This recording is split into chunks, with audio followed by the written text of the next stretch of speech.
Chris Elliott here doing another debunk, and today I'm debunking yet another PragerU video. This one titled, quote, "America was founded on freedom, not slavery," which is pretty much completely wrong. But hey, this one has Ben Shapiro in it, so maybe it'll be good. And yes, that means I won't be speeding it up the way I normally do videos that I debunk, since, well, with how high Ben's voice is, I doubt anyone would enjoy listening to that.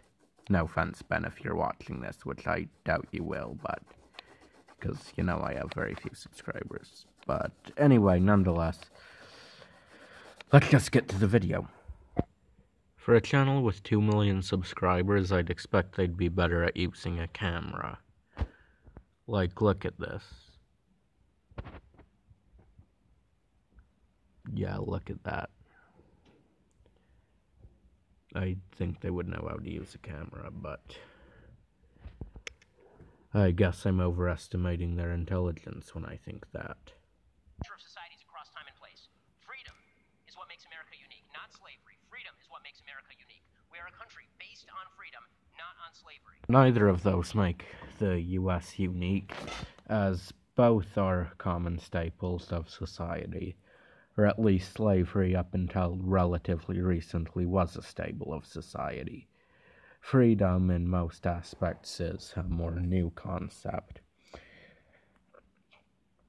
Although, to be fair, the word freedom is very subjective, and I guess freedom isn't necessarily subjective, but it's vague. Alright, freedom may be somewhat objective, but it's vague. It is very vague. There are different types of freedom. There is a free people, a free nation, a free market. Not only are those all different types of freedom, but some of them could be argued to be exclusive to each other, mutually exclusive to each other, or at least difficult to make fit with one another. But anyway, back to this video. We are a country based on freedom, not on slavery. Now, again, history always carries forward. History's problems do manifest. History always carries forward? If you're aware of the flow of history, then why are you a capitalist still? I just find it ironic that he would use that phrase. History's problems do manifest in today's problems.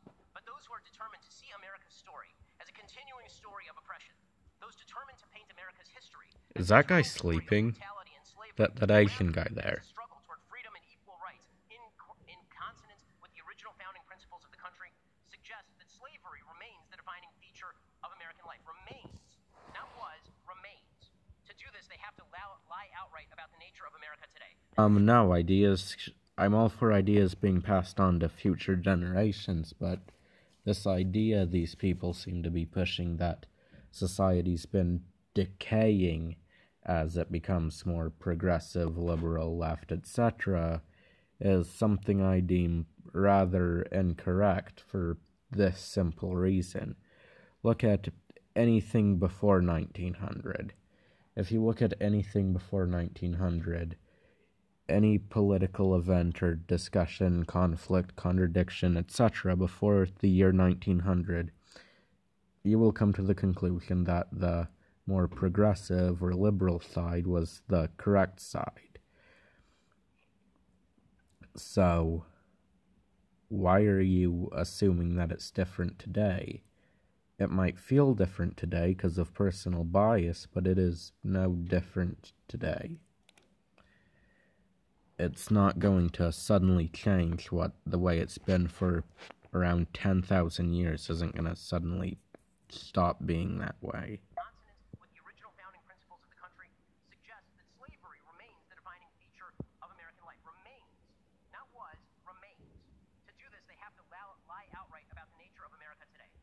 Who was saying that? America is not only the least racist it has ever been, according to statistics, it is one of the least racist multiracial countries on the planet. Least racist countries on the planet. America.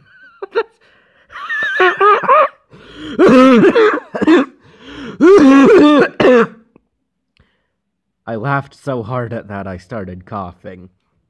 No, it downright isn't. the UK, there's Norway, there's France, there's Sweden and Denmark and Iceland and Finland and Germany now in one piece. At like they're like at the very least a dozen multiracial countries that could be said to be less racist than the US. But I will give you that it is the least racist it has ever been. It has gotten a lot better from, say, 20, 30 years ago. Or I guess more like 30, 40 years ago. Enormous, but all the unique good America has done, both in America and abroad, is minimized or ignored. Take the example of slavery. This terrible institution is the most widely cited proof of American evil. The problem with that judgment, however, is that every civilization in world history, even including African societies, practiced slavery, often on a far larger scale than America did. Yes, but very few of the regimes that practiced slavery in those times are still in power. Although he does, to be honest, make a fair point. Which societies were the first to abolish slavery? Since all societies had slavery, that is a far more important question to ask than who had slaves. It turns out that all the societies that first abolished slavery were rooted in the Jewish and Christian Bibles, and among them was the United States. No. I mean, a good chunk of them recently had been, but no. At that point, they had all begun the transition to a secular government. Or in the US's case, it was actually already a secular government. Or at the very least, it was on paper. Out of the nations that at that time still had the feudal concept of theocracy, most of them wouldn't abolish slavery for many, many, many more years, including those that were of Judeo or Christian theocracies. The second question that needs to be answered is this: was America morally better than other societies in just about every other regard? And the answer is overwhelmingly yes. America gradually became the least racist, least xenophobic country in the world. The least xenophobic would likely be,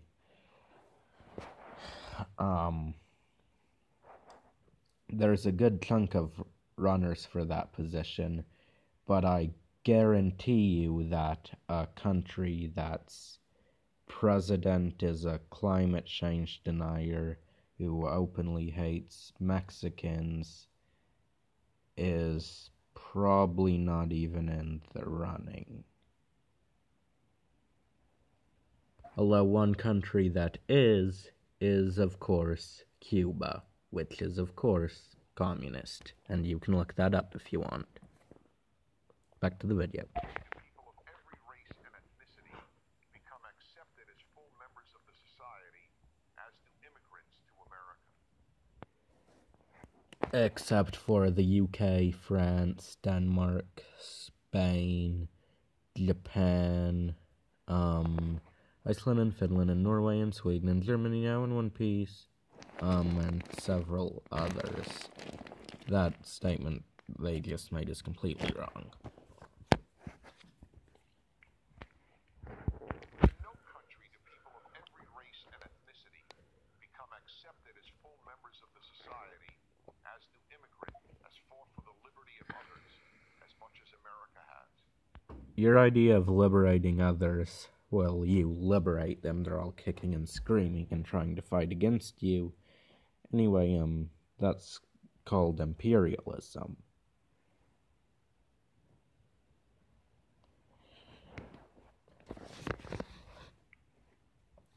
Okay, free speech. I'm actually going to leave a link to this video in the comments for that. This video that I'm making now, I'm actually going to leave a link to it in the comments of the PragerU video. Whew. Anyway, that's it for today, guys. Oh wow, I finally made a debunk video all in one video as opposed to a two-part one. Yay.